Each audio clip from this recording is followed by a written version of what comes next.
进击！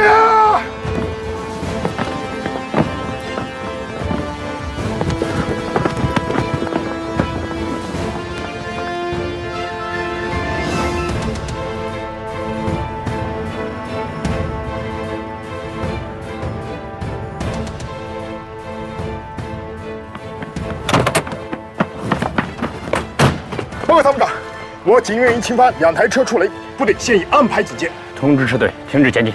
是。看来，蓝军还不是来虚的呢。命令工兵连前突100米，展开探雷作业。是。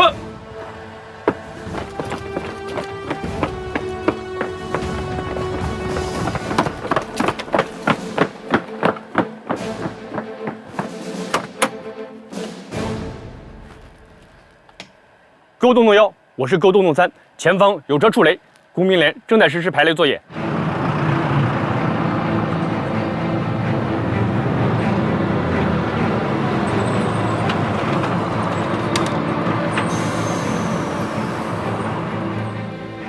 看来蓝精灵发布的信息不是虚的。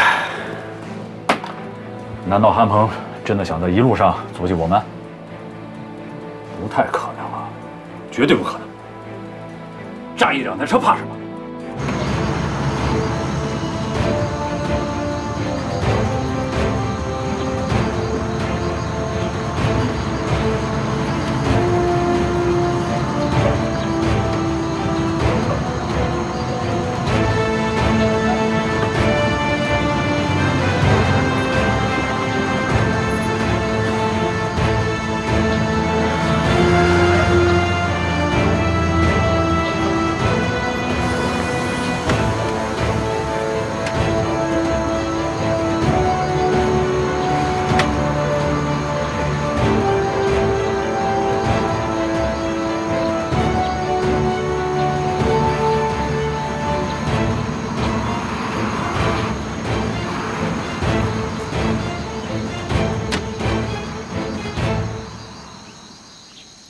报告，刚收到空军空中侦察报告，发现统领山一带有蓝军出没，并发现部分防御工事。命令航空兵部队，只要发现就炸掉它。是。给我接通炮团朱团长。是。鲍团长，热电话。哎，旅长，我已经派侦察连前去侦察了。什么？让特战大队从后面调上来？旅长，特战大队没跟随着我呀，你是不是记错了？跟在我后面的是摩步3营。没错，是3营跟在炮团后面。好，摩步3营就摩步3营，你把3营调到前面去，派你的副团长随队指挥，最少突前50公里，攻击前进，控制统领山、小帽山所有要点，掩护炮团通过2山。旅长，摩步3营离我们50公里呢。命令他们马上过去。是。朱团长，你们要有清醒的认识啊，这是蓝军的心理战。蓝军目前怎么可能调出足够的兵力到统领山、小帽山展开阻击呢？空军马上会对蓝军的阻击阵地发起攻击。等3营控制了山区要点，你们一定要快速通过，不要停留。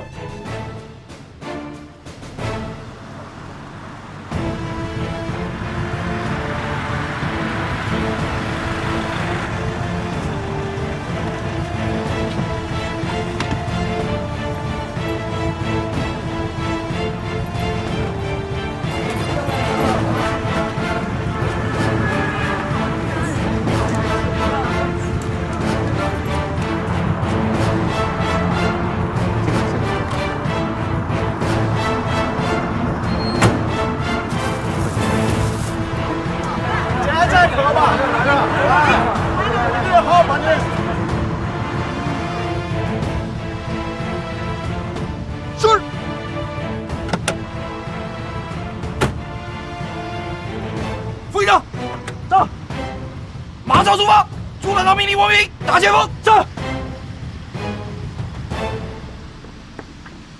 ！122人走了，后面跟上。是。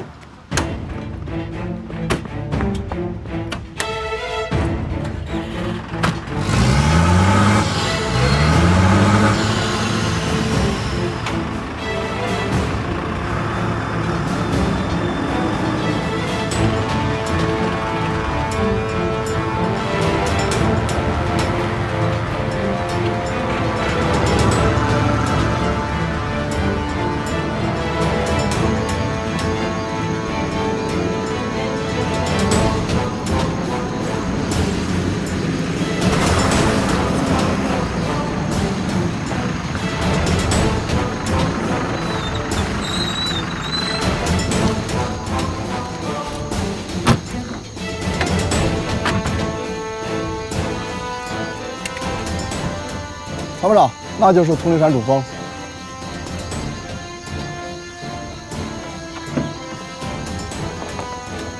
我们的工兵阻击点就在这里。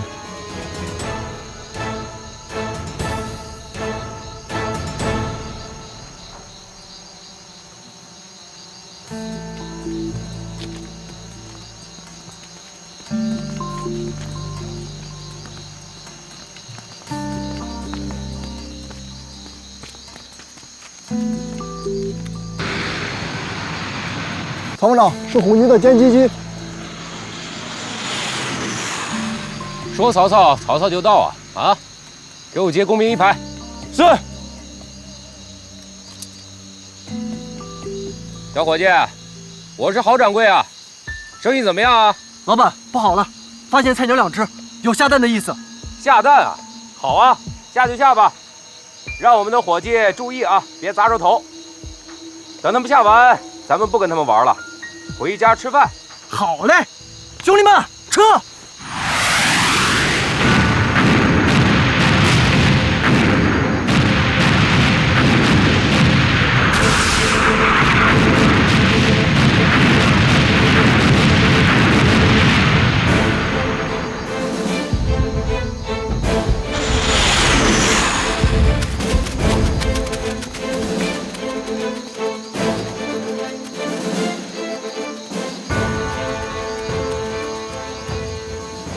长官，909旅下手比808旅还要狠呀！可惜阻击任务不归我们工兵，不然我还真想和他们好好玩上一把。台长，长官要和你通话，用2号密语。癞蛤蟆是青蛙。什么？有一群蝎子从山下上来了，能否抓2只油炸？没问题啊！报告癞蛤蟆，青蛙分队早已做好补血准备。红军1个营已经向我们开来了。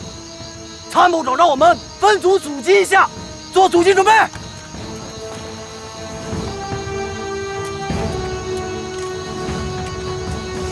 通知特战大队彭副大队长，按计划执行。是。空军报告，蓝军统领山阵地已被摧毁。朱团长报告，摩步3营击至统领山主峰。通知朱团长，天黑前控制统领山一线，炮团务必在天黑前通过统领山。是。我们的前方情况怎么样？工兵连还在排雷。怎么搞的？几颗地雷还搞不定吗？政委，你在这里守着，我上去看。老鼠，前面有丁参谋长呢。还是我去吧。凭他这么谨慎法，明天早上也过不去。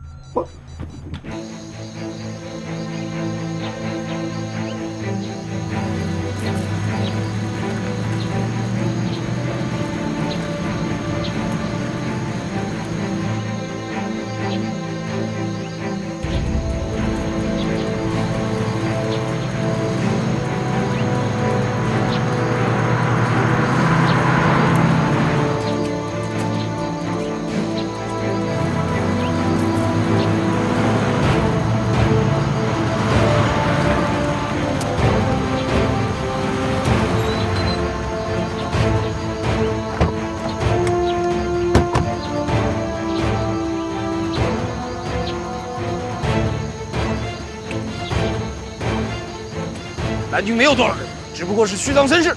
1排2排，阵地2侧，摸上去。是。打！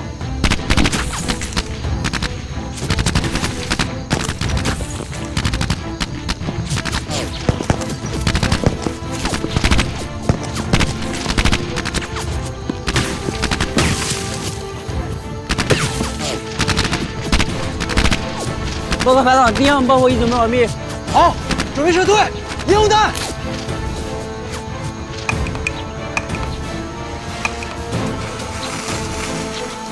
撤！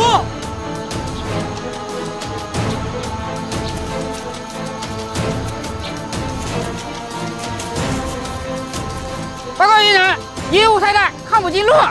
我看他们只不过是工兵分队，火力并不强，只能靠防烟雾。等烟雾散了再前进。红蓝双方谁也没想到，当真正的实兵对抗展开时，首先投入战斗的不是炮兵、步兵，也不是特种兵，唱主角的却是工兵。蓝军派出一个工兵排在统领山上构筑假阵地，打造豆腐渣工厂，虚张声势打起阻击战。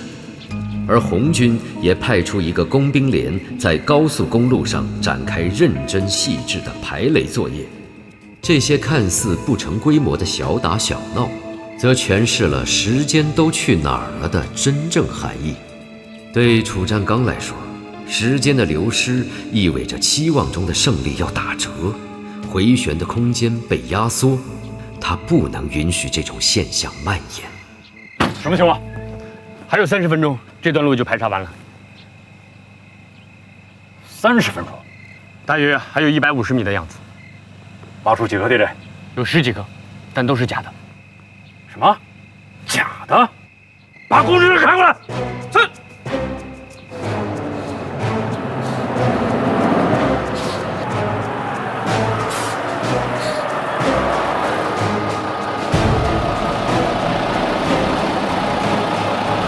旅长，你不能去，还是让我来吧。你马上带上队伍，在后面跟上就是了。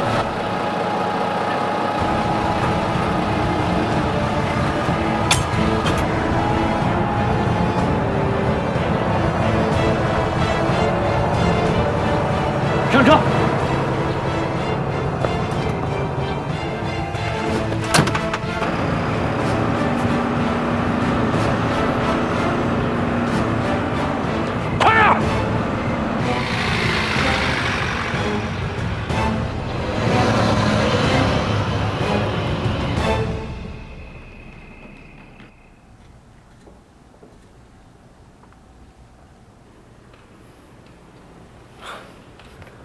我看有些旗鼓相当了嘛。看来楚占刚这只华南虎真的被激怒了，连自己这个旅长啊都亲自披挂上阵了啊！韩鹏的下一步棋可就不好走喽。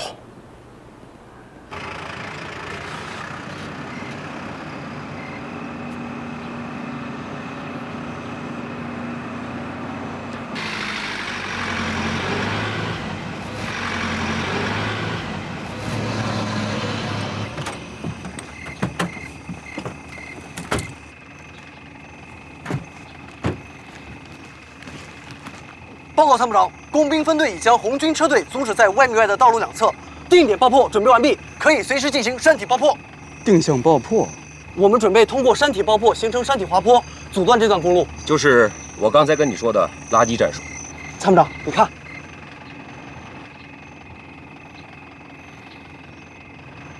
现在能够制造多少立方的阻拦物啊？接近1万立方，红军全力打通需要多长时间？最少需要3个小时。好，这样，再给我增加1倍的土石方量。需要时间填充弹药。报告大队长，叫你的特战分队把工兵替下来。是。把你的工兵集中起来，继续填充炸药。我给你20分钟时间搞定。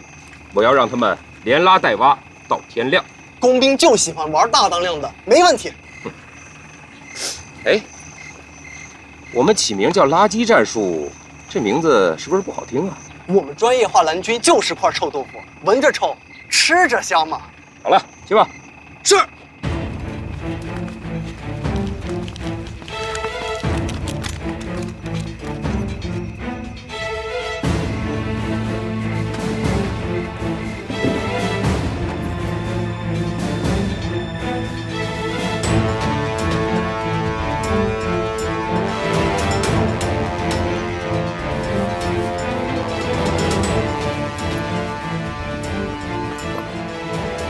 不行，多了，撤下一下。多放点不是威力更大吗？威力大了会把山体炸飞的。如果阻塞体落不到道路两侧，我们不就等于白干了？快！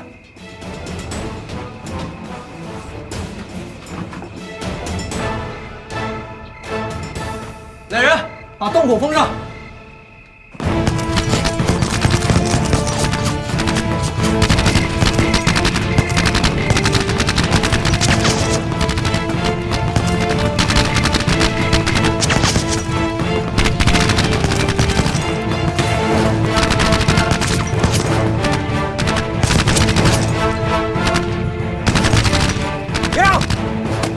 三营长，你们是怎么搞的？天都黑了，怎么还没拿下统领山？朱连长，我们正在进行蓝军阵地，但蓝军又上了增援部队，火力很强，需要炮火支援。马上把目标方位发送过来。是。目标，坐标。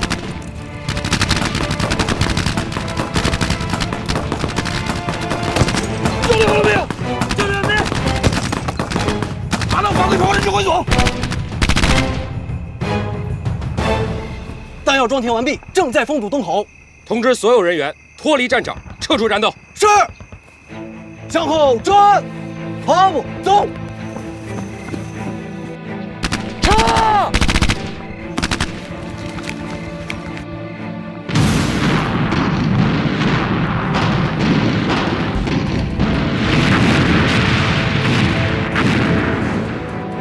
进攻！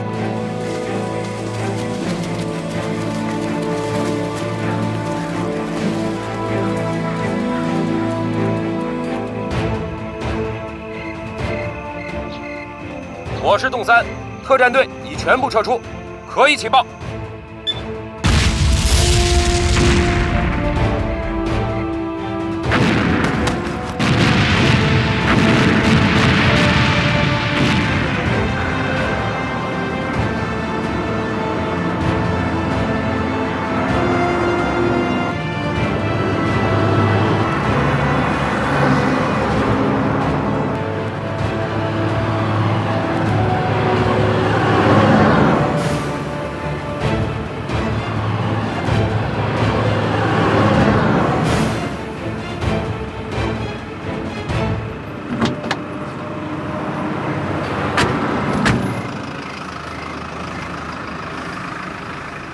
队长，你怎么亲自开车探路？这多危险！哎，要不这样，这段路还不得走到天亮啊？这样，到前面宿营区吃点东西，已经1天没吃饭了。政委啊，下一步要研究一下应对心理战的措施了。这样下去，部队会被拖垮的。没错，这方面我们训练搞得太少，总以为敌人的心理战只是政治宣传，没想到成这个样子。张参谋，到目前为止，我们走了多少路？中路推进了220公里，220公里，到达宿营地是260公里，平均1小时23公里多点。牛车都比这快。哎呀，刚接到右路朱团长电话，他们通过统领山了。蓝军工兵炸开了统领山分水岭的一处山体，造成山体滑坡，隐埋了公路，目前正在打通。什么？他们把山体炸开了？是。过分，太过分了！看样子，韩鹏是铁了心了，想把我们困死在这千里行军路上。什么时候能打通？预计要在明天上午8点左右。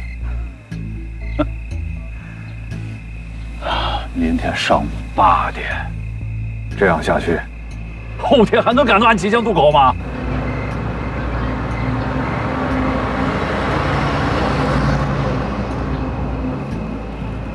队长，朱团长他们已经被堵在土岭山一带，他们请示能否改变行军路线？他们想怎么走？走702省道，从东面绕过统领山和小毛山，估计要多走130多公里。移动。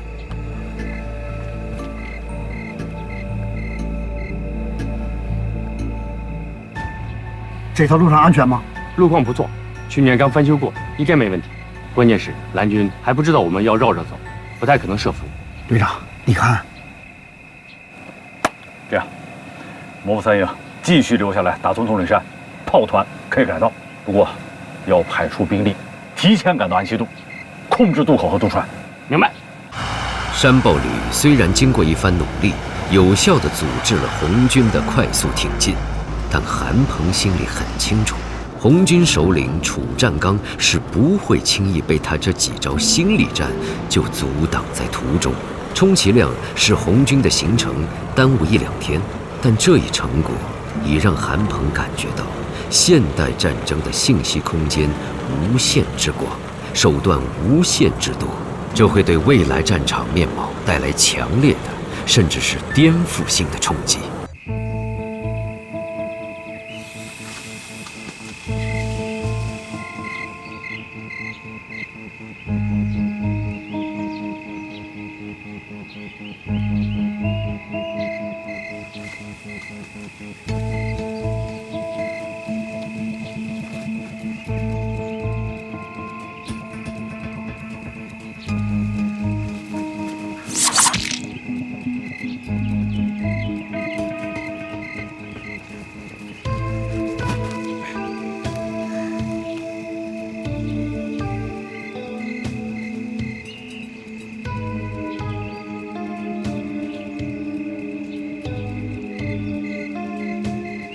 团长，535前沿没发现情况。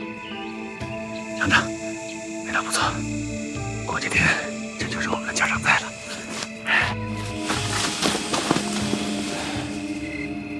一沿前面的坡径向下100米，可以收到地下信号源，再沿信号源的方向直插进去，就是30号中模。你们在中沟2侧潜伏，去吧。是。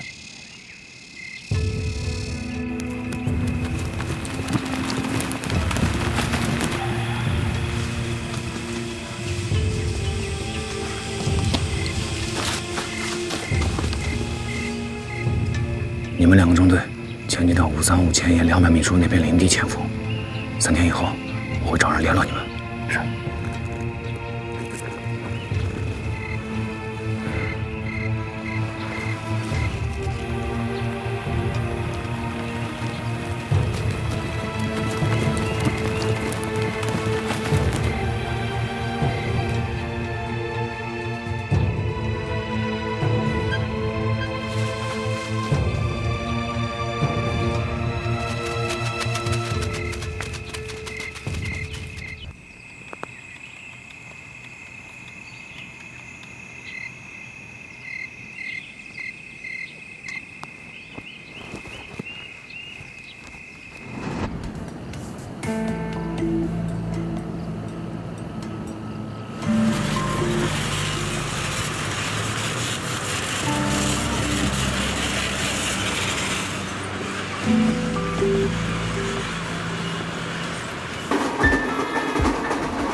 差不多了，调度员说他们已经接到了总调度室的命令，再过20分钟就可以发车了。哎，首长，你们啥时候走啊？师傅，我不是什么首长。哎，那边的绿灯是给我们的信号吧？哎，对，就那95道的灯已经好了。哎，那你们慢走啊，解放军叔叔啊。好，谢谢啊。哎，走。哎，95道的灯已经好了，可以发车了啊！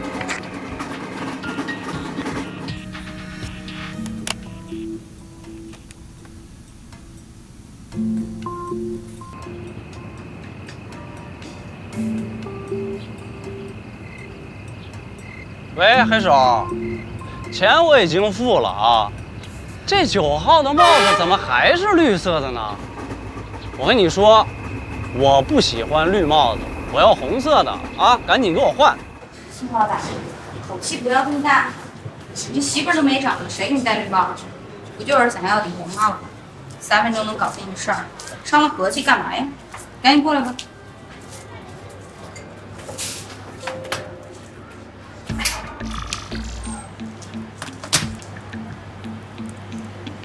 转，95道改成红灯。好，其他的呢？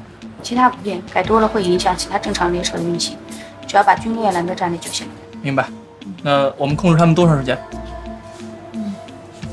到明天早上8点40自动解除就行。好。这是我的。少得了你的吗？怎么样，打进去了吗？特别好使，这个故障设置一时半会儿查不出来，还不会影响到它的指挥中心，其他车辆都正常运行。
各火力组注意，3分钟后进入发射位置。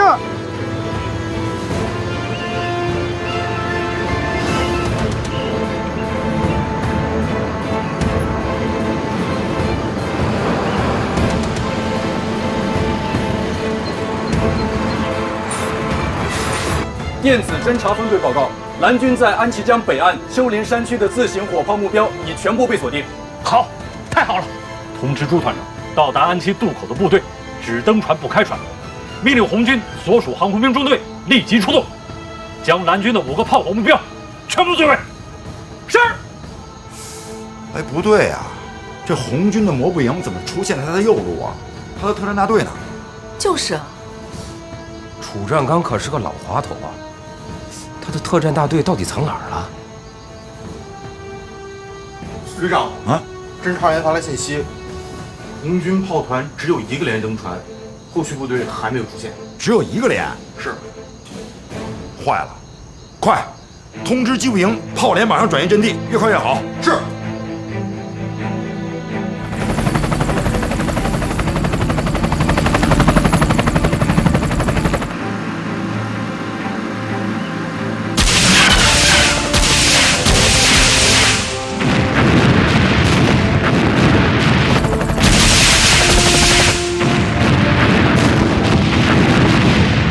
经战况核实，蓝军的1个自行火炮加强连及指挥车辆、战术车辆、运输车辆等都已被我航空兵导弹全部摧毁。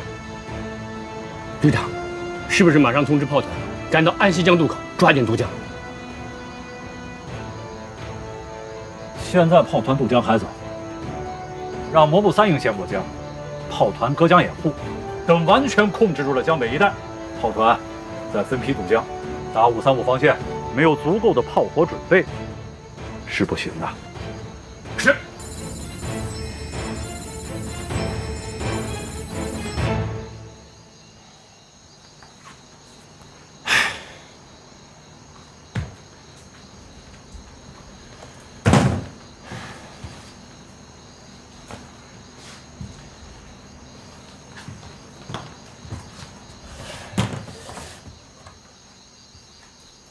被人打懵了吧？还不到5分钟的时间，1个炮连就丢了。这楚占刚够快也够狠，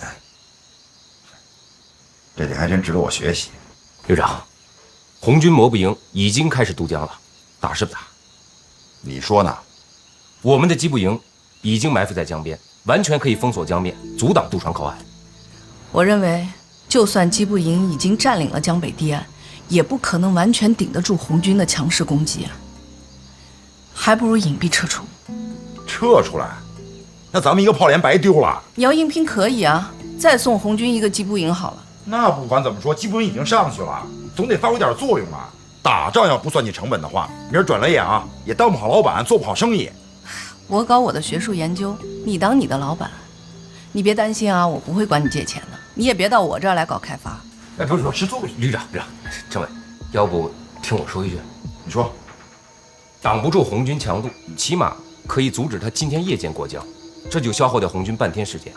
时间对于红军来说越来越宝贵，也是我们唯一能够压制红军战力发挥的可用武器。所以我认为，我们的阻击战值得打。不愧是参谋长啊，2比1。那明天怎么办？明天听你的呀。听我什么？哎，很简单呀，你们看啊，明天楚占刚他只要渡了江，放在他面前呢就是通往狼山基地的平坦大道，而且半天时间就可以到达。而放在咱们面前的呢，就只有死守535高地了。行啊，那就死守吧，准备打一场最惨烈的阵地保卫战。只有这样，没有别的办法了。没有别的办法？不会吧？什么不会吧？你肯定有办法呀！你说没办法，肯定在说反话呀！平坦大道半天路程，只有死守，这不是你刚才说的吗？那我要守不住呢？你见死不救啊？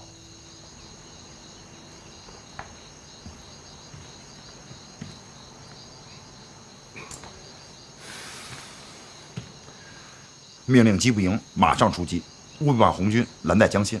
命令行风出动武装直升机进行空中支援。一定要坚持到天黑，凌晨之前撤出战斗。是。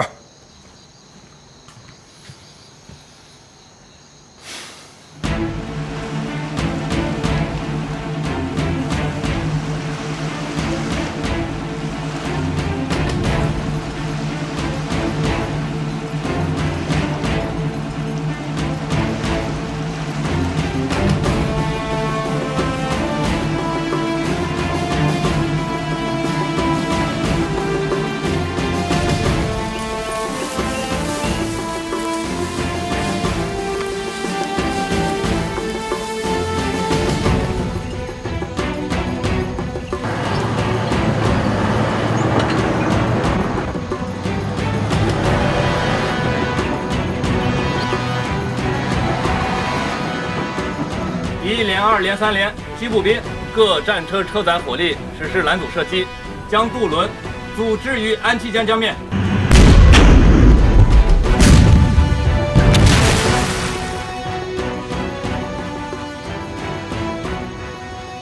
炮火掩护。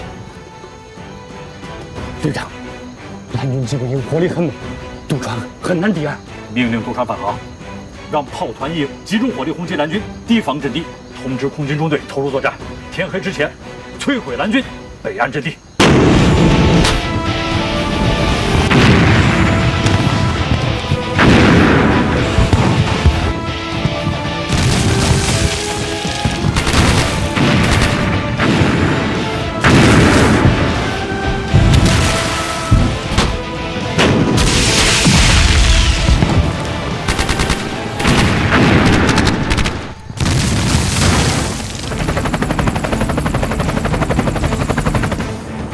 射击！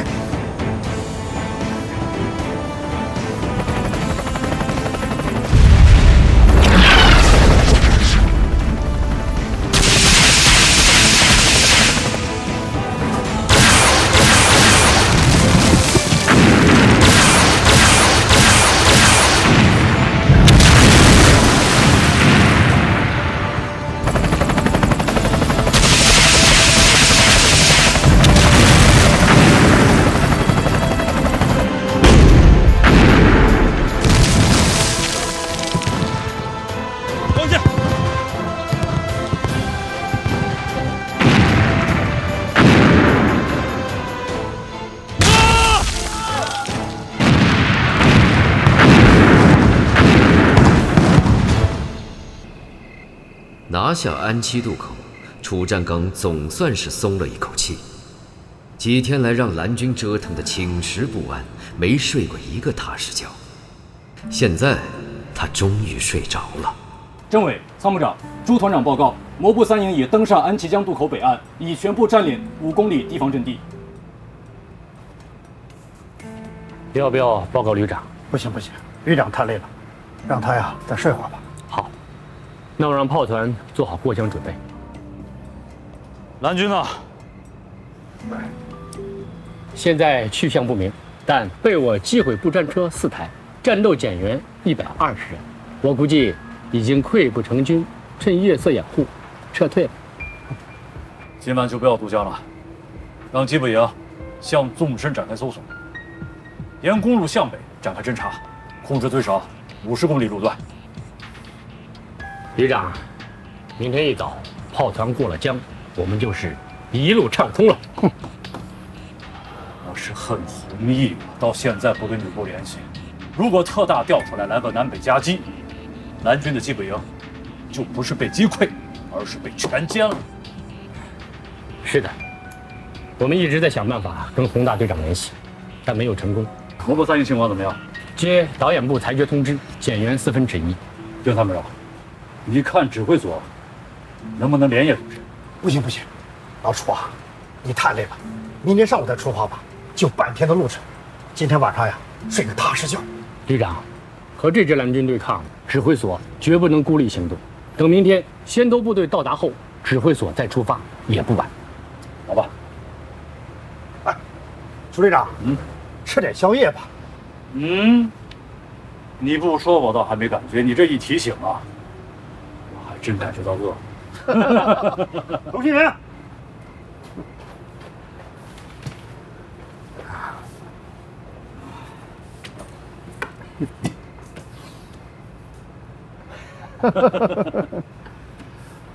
旅长，我感觉安西渡这一仗打下来，我们开始顺手了，是吗？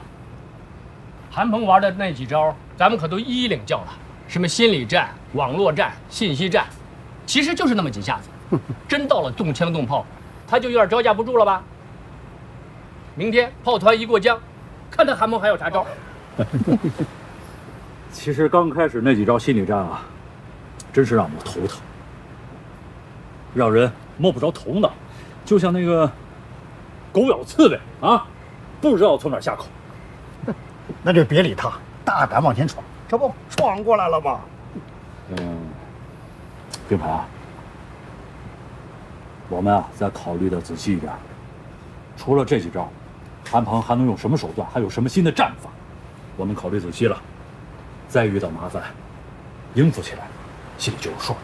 哎，古人讲，兵来将挡，水来土掩嘛。好。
估计还要多长时间？伦敦公司说午饭前后可以全部过江。能不能给他们协调一下，再给我们派条船，费用我们加倍？渡轮公司经理说了，除了油料钱，不会多要解放军1分钱，而是海事部门有规定，这段航道水流急，主航道上来往船只多，渡轮过江密度大，不安全。好，这个事儿我知道了，你如实汇报给指挥所，我再过去看看。是。队长，如果没什么事儿，我先走一步。等等朱船长那边过江的情况。中午前后，能不能再快点吗？行，我知道了。舒旅长，安西路方向来电话，2个炮营和弹药全部过江，还需要4个小时。要不你和政委先走，我在这里守着。我们还是等炮团过江上路后再走也不迟。左路开进十分顺利，今天晚上19点，第1列军列就可到达狼山站，20点10分第2列到站。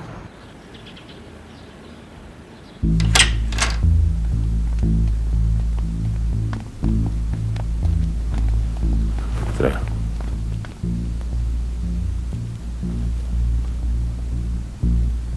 楚占刚上来了吗？还没有呢，还在等什么呢？可能在等他的炮团过江吧。没炮，他心里没有底。看看楚占刚指挥所的情况。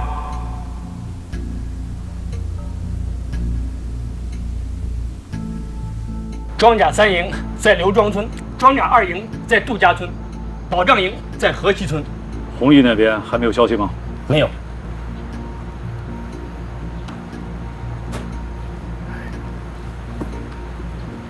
立县那边知不知道情况？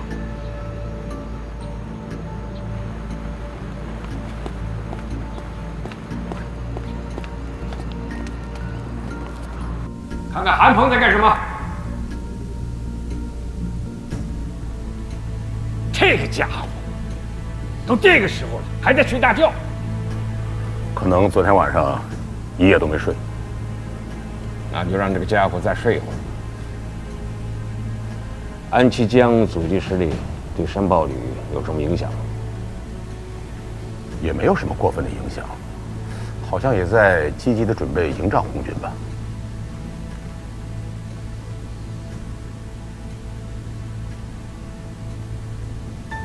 看来韩鹏要死守高地了，挡不住了吗？也只能死守了。如果楚占刚速度快的话，今天晚上或明天早晨就会发起总攻。但是1天1夜能否攻下来，这也很难说呀。那就看楚占刚的炮团能否发挥作用。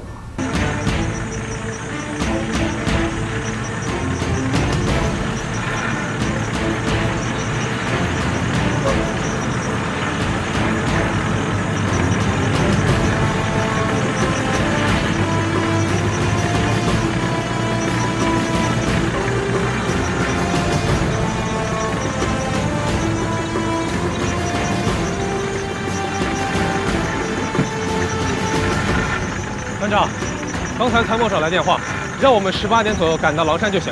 进入狼山基地，不再集结动员，直接拉到330高地。于令看了？看了，早看了。怎么了？理解意图了吗？不理解怎么执行啊？好，等到了330高度以后，让大家多抽点水，洗洗脸，理理发，刮刮脸。进入阵地哪有时间收拾啊？19点不就开打了吗？要收拾，既然要上镜头，就不能像现在这样人不人鬼不鬼似的。还以为是到了叙利亚呢。是。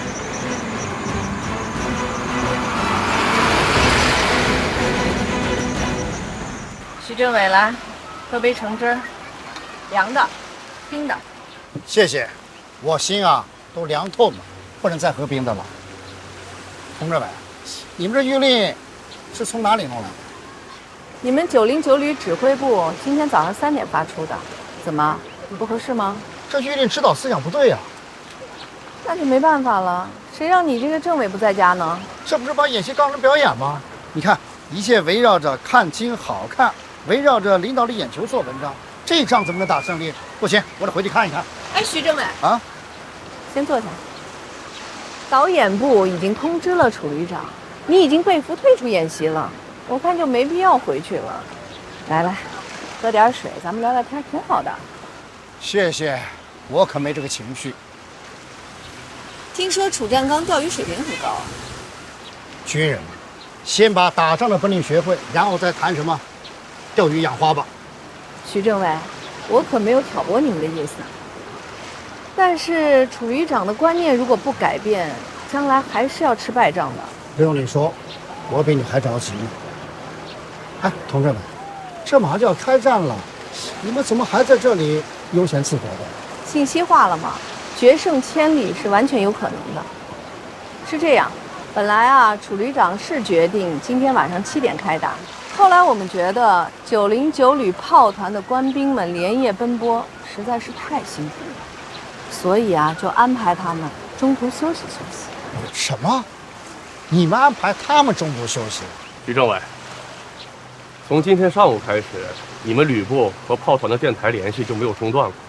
虽然跳频加密，但是还是给我们破解滤谱和利用强电磁干扰找到了机会。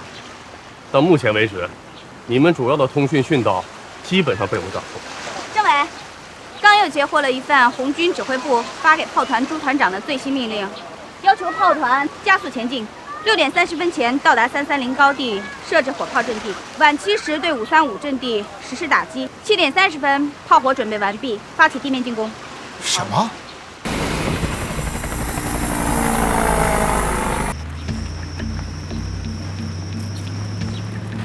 红军指挥部已运动到我前沿2支部队电台联系已开通，其中经我们分析，有一部是909旅摩步2营，一直在中路随红军指挥所行动；另外一部很陌生，情报中心分析，应该是一直隐藏的那支特战大队。那这么说，他的特战大队行动非常隐蔽啊。是，我也觉得这很有可能是楚占刚深藏不露的一把杀手锏。这楚占刚过了安西渡以后，突然把行军的速度放慢，看来是有目的的。没错，他对一举攻下535防线有足够的信心，所以才会这样按部就班的推进。小谭，到，上传命令。是。红军炮阵地遭受我第1波次打击，炮火准备必然不足，发起总攻的时间必然有可能推迟。此时可派出少量的兵力突袭红军的前沿阵地，摸清红军部署和意图，在我远火实施第2波次打击之后，集中535防线上2个营的80%的兵力突下高地，一步快速切断红军摩步2营特战大队之间的联系通道，主力迅速对红军的摩步2营和其他指挥所发起围歼作战，争取活捉楚占刚。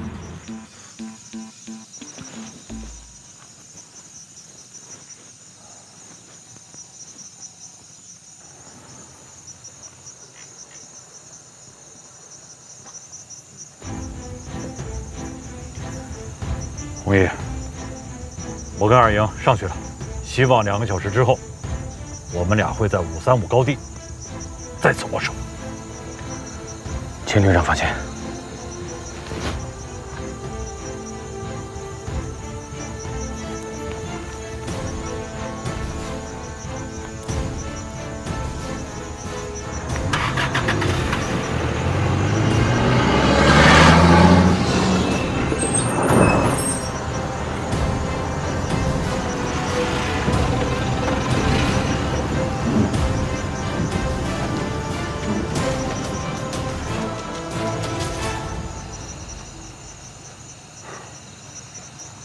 洪大队长，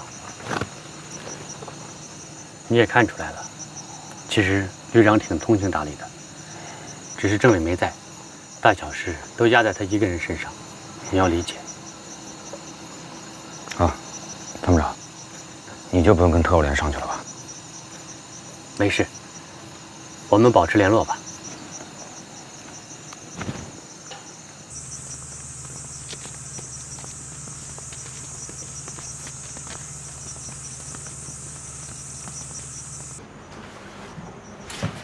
政委回来了。政委，我还担心开战前赶不回来。您回来真及时，这是旅长发的命令。我看看。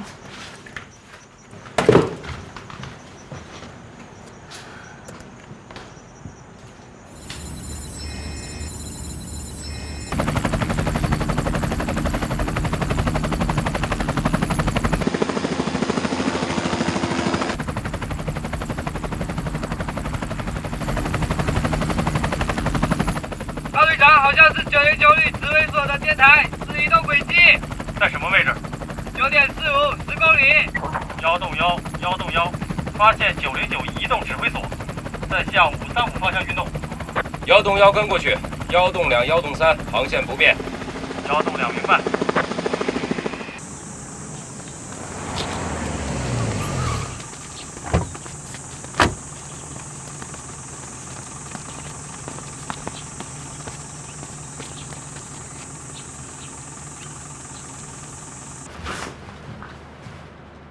哎，你回来了？哎，我跟你说，你要再不回来啊，我就变成六神无主了。哎，你算了吧。你别说，我就有点担心你。担心什么？怕我成了909的俘虏啊？不是没这种可能啊。那倒好了，我弃暗投明，加入909，杀个回马枪。要照你这么说，这演习可就好看了，更精彩了。哎，参谋长他们怎么样了？参谋长和邢峰啊，已经接近330高地了。有什么新情况吗？哎，你别说，还真有一个，他们好像在追踪一个新的目标。他们不盯着330，追什么新目标啊？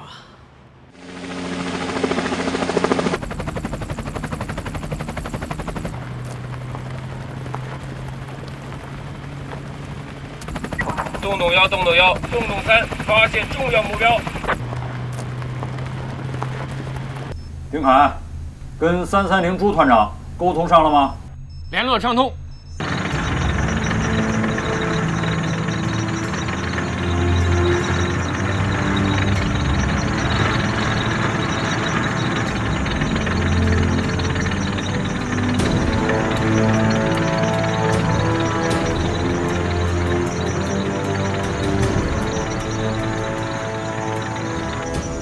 参谋长，一切请放心，全团官兵以饱满的热情投入战斗，保证完成任务。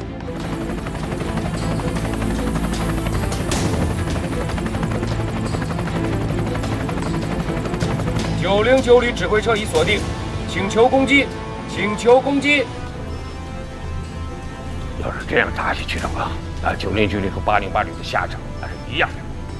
参谋长，你看政委徐小春现在还在山包里的战俘营里被关着呢，铁旅长的座驾也被人家导弹雷达锁定，这郝参谋长手里的发射灵焰，这楚占刚就彻底给斩首了。是，要是这样下去的话，2个红军旅的下场将会是同样的。这是我们最不愿意看到的现状，也是我们必须面临的现实啊！如果此时此刻这是一场逼真的战争的话，那我们可就真的是没脸回家见人。何止是没脸回家见人呢？那我们都要上军事法庭。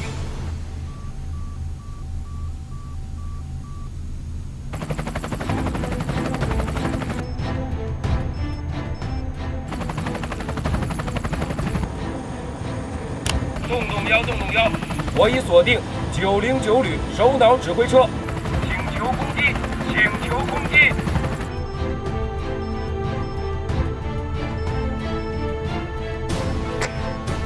洞洞3，洞洞3，我是洞洞1，等目标进入5号路标段，即可发起攻击。洞洞3明白。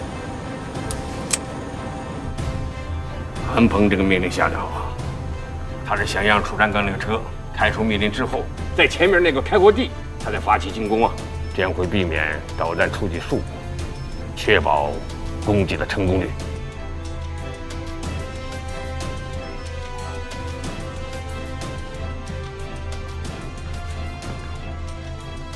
长官，这个命令不合适。为什么？打赢不是我们的目的，希望你重新考虑。韩鹏知道，此刻只要他一声令下，郝建国直升机挂架上的2枚导弹就会喷射出去，红军和楚占刚的覆灭就在眼前，蓝军也将再度圆满凯旋。作为军人，渴望胜利天经地义，但童飞的提醒却让韩鹏冷静下来。专业化蓝军参演的目的，并不是追求909旅与808旅有同样的结局，而是更深、更远的思考。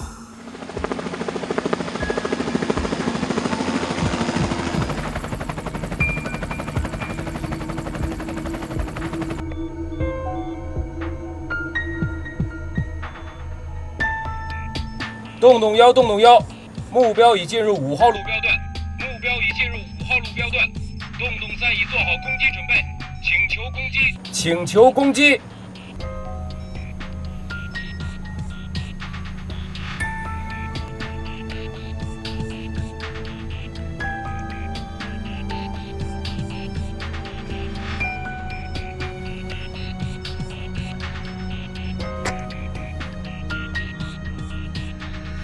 洞洞3，我是洞洞1，取消攻击，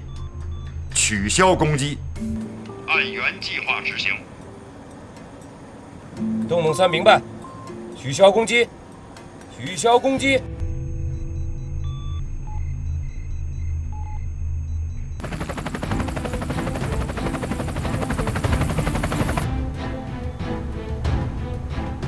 司令，政委，讲。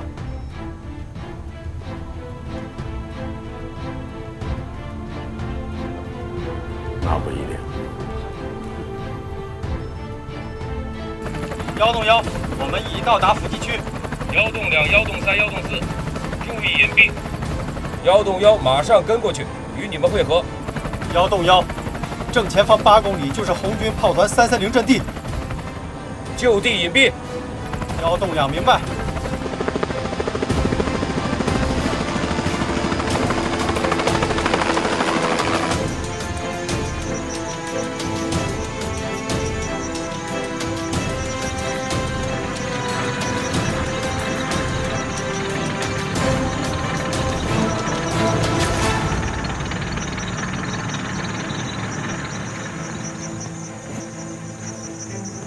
那就是535防线。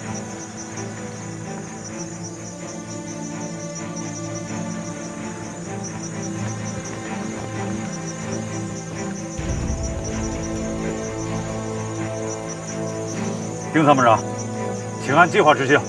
明白。炮团朱团长，旅长命令。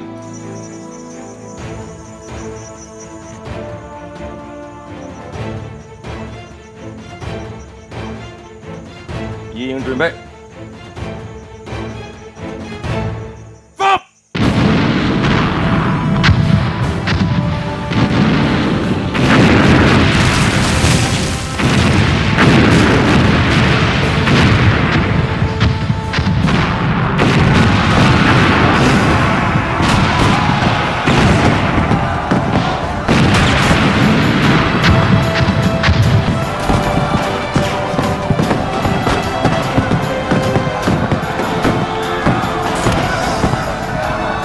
准备攻击！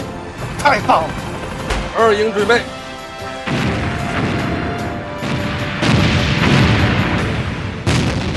参谋长，是330高地，我遭到蓝方导弹袭击。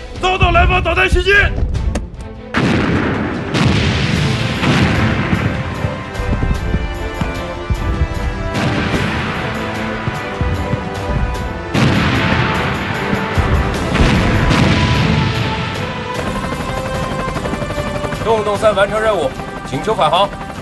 可以返航。洞洞3明白。报告长官，前沿一线工事全面摧毁，正在组织抢修。我知道了，做好出击准备。是。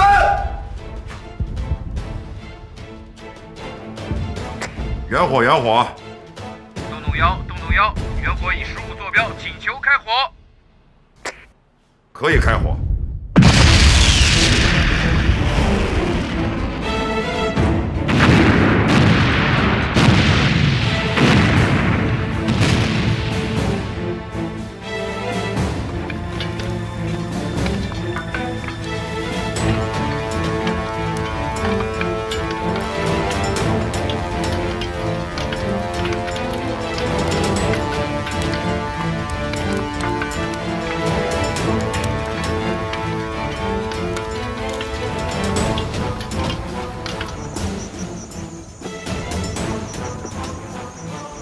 报告旅长，330炮阵地再遭蓝军远程火箭炮攻击，2个炮营阵地全部被毁。知道了。导演部裁定我炮团已丧失作战能力，退出演习。2营，按原计划发起进攻。